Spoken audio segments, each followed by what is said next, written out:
Welcome back to Outnumbered. We're getting a preview of President Obama's potential plan to act on immigration reform without Congress. The LA Times is reporting Mr. Obama is considering one option to protect nearly half of the country's 11 million illegal immigrants from deportation. It would do so by allowing parents of American-born children to gain temporary legal status. Another option would reportedly grant temporary legal status to parents of children already given deportation deferrals. Alrighty, so I'm not going to get into whether or not this is legal, because I'm not even sure if this is legal, but once again, Geraldo, the president acting alone on something I believe will even worsen the crisis that we see at the border.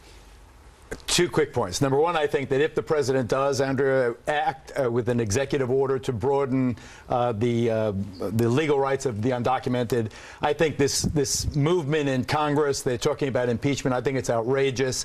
But if the Republicans do gain control of the United States Senate, they already have control of the House of Representatives, I think impeachment is a real possibility. I think it's a deplorable idea, appalling, but I think that it's a real possibility. Now to Chicago, now to the immigrants. Well, wait, you said an impeachment's a possibility based on what he's doing with executive orders? Yes, I think that this will be So you disagree with his decision to do this? I didn't say it. I merely talked about the impact or the effect. I applaud it 100%.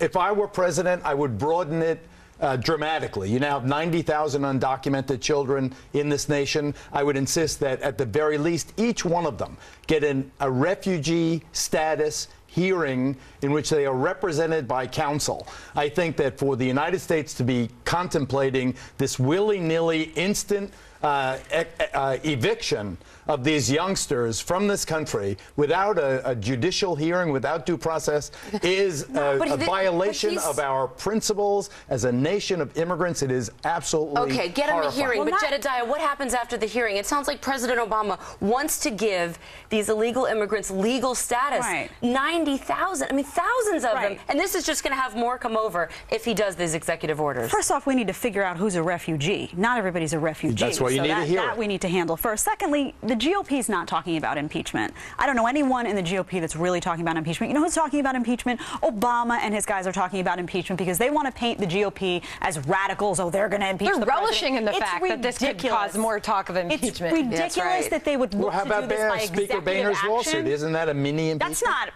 impeachment. That's a far cry from impeachment. Isn't it? You're dragging, the legislator is dragging the executive into federal court. That's saying, and he's on sound constitutional ground to do that. That I think is arguable. That's not impeachment. That's a whole other bag of tricks. I think when we see how ineffective the Congress of the United States, how our government, including the executive, is to be talking about lawsuits and impeachment is such a gross distraction. It's as bad as 81 golf outings immigration. and 75 fundraising. Ainsley, how does this move, if the president does this without Congress's authority, how does this help the immigration crisis at the border? How does this help the problem? I'll tell you how we can help the immigration problem at the border.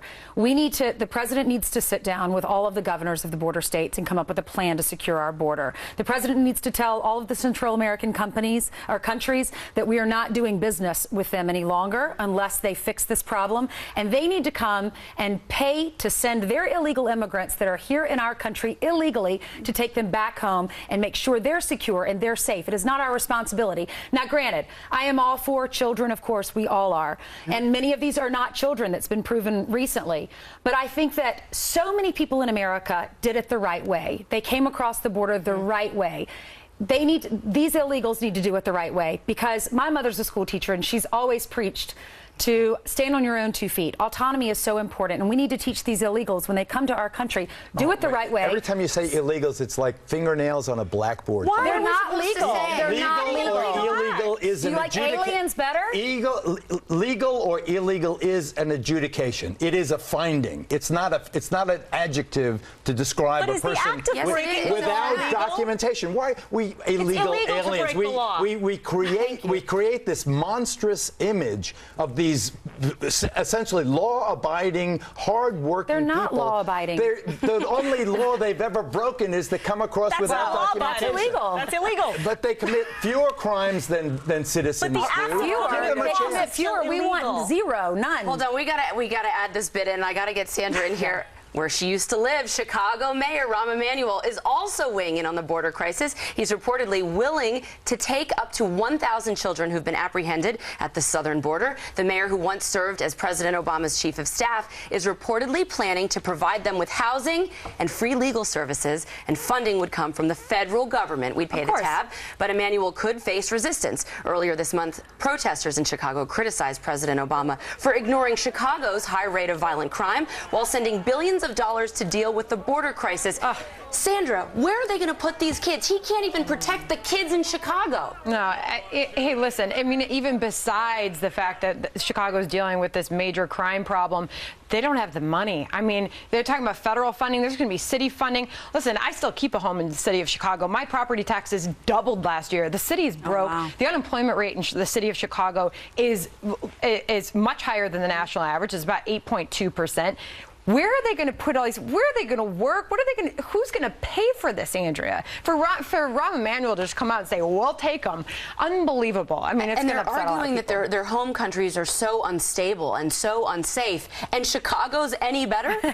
I mean, really, how is Rahm 23 Emanuel going to shootings this weekend, 40 shootings last these weekend? kids? He can barely protect his own citizens. That's a great point. And you're going to see enormous backlash coming, where people are going to feel like you're not prioritizing the people that are here. A lot of Americans are struggling when it comes to jobs, when it comes to crime, when it comes to a lot of issues. People are going to say, you know what, secure the border, let's deal with a refugee situation if we have it, but Americans need to be prioritized in this situation. You know what's odd, too? Don't you remember about 2 weeks ago, he and Jesse Jackson, they said, we need these illegal, whatever you want to call them. Undocumented. You're hurting Geraldo's. Right, I'm sorry, Geraldo. You know I love you. But they were saying, we need to help the kids in Chicago. But now he's changing his tune, which is bizarre to me. I'm guessing you like this idea. I love the idea. I think as a compassionate city, Chicago, New York has done the same thing. What are you talking about? What's Chicago? 3 million people? You're talking about 1,000 youngsters, 1,000 7-year-olds. You saw the picture, 8-year-olds. They're really going to meaningfully increase the violent rate or the unemployment rate in Chicago. Geraldo? I do. You know what really compassion this is? is compassion I was the Latin American correspondent for ABC News. I know these countries very well. Guatemala, Nicaragua, Honduras, El Salvador. I've covered all the civil wars down there. These are places where you have an 8-year-old Maria. She's in Chicago. Her older sister's been forced into prostitution. Her brother's dead in gang violence. The father's missing. The mother, I don't know where she is, but she's obviously way over her head in a very anarchistic situation there. So you got the 8-year-old. What are you going to do with the 8-year-old? You're going to say, get out of here. You're going to take her to the Mexican border, even though she made the trip here 1,400 miles. For God's sake. No, you get together. For God's sake. Ladies, this is a situation where you have to remember how this country was founded on the broad back of immigrants. There were no immigration laws in the 19th century. But we are a nation of laws. Any nation that's not a nation of laws will crumble. There was no Ellis Island for these people from Central America or from Mexico. I'm sorry. I know that most people disagree with me. My father was an immigrant. I'm sensitive. But you started your story with in Guatemala. 330 million people in this country. We're not not where my head's at. In the United States of America is where the priority Who's going to pay when all the baby boomers retire? Who's going to pay for us? Who's going to fund South America? Why not? Who's going to pay for it? The broad backs of those youngsters. Who is going to pay for Well, this? we're going to be like Russia with a declining population. We are bucking the other industrialized nation by welcoming immigrants. It is on their broad backs that will support generations like Isn't there a way we can compromise? Why not be optimistic? Can't we get the churches down in these Central American? Optimism isn't grounded come in and get the children and take care of them? The church is a wonderful agency and deeply engaged. All right. A possible bipartisan deal to reform the VA, how it may allow veterans to get private medical care in some cases, what we expect to learn in a news conference in the next hour. Plus, he calls it one of the worst moments in his career. What ESPN's Stephen A. Smith is now saying about his remarks on domestic violence that appeared to blame the victim. And right after the show, head to the Wed for Outnumbered Overtime. On to foxnews.com/outnumbered is where you can find us. We will be arguing, I promise you, especially about Geraldo saying he's a Republican. Send us your questions. Tell us what you want to hear more about. I'm guessing I already know. Facebook, Twitter, we're there.